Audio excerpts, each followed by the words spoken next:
تو ضرب اللہ مثلا للذین کفروا امرأۃ نوح وامرأۃ لوط کانتا تحت عبدین من عبادنا صالحین فخانتاہما، تو ان دونوں نے ان سے خیانت کی. یہ لفظ جو ہے ذرا توجہ کے قابل ہے، بلکہ یہاں ہمارے ہاں ہر طرح کے لوگ مسلمانوں میں موجود ہیں.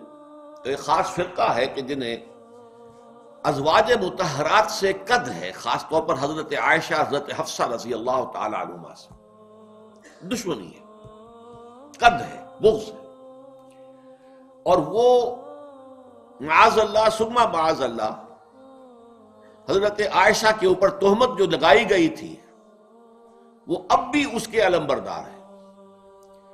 اور وہ کہتے ہیں کہ انہوں نے معاذ اللہ ثم معاذ اللہ نقل کفر نباشت زنا کا ارتکاب کیا.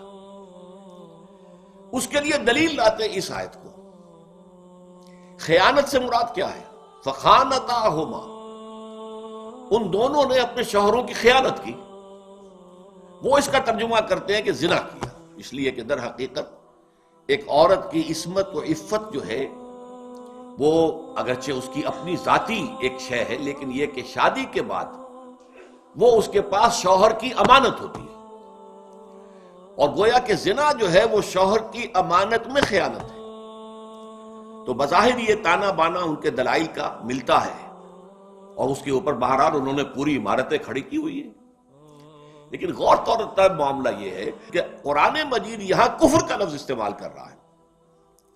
ضرب اللہ مثلا للذین کفروا، معلوم ہوا کہ وہ کافرہ تھی.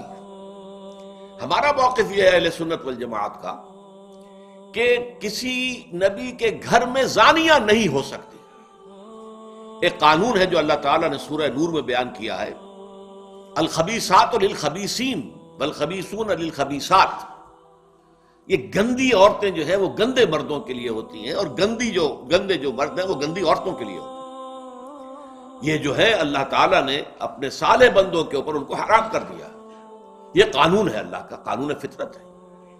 تو نبی جو کہ صالحین میں بہت اونچے مقام پر ہیں، صالحین تو خیر صالحین کے بعد رتبہ ہے شہداء کا، پھر صدیقین کا، پھر انبیاء کا، چوتھے درجے پر آتا ہے.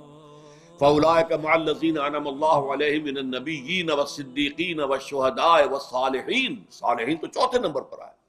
تو انبیاء کرام جو ہیں ان کے ہاں کوئی بدکار عورت نہیں ہو سکتی. یہ ہمارا موقف ہے اصولی اعتبار سے.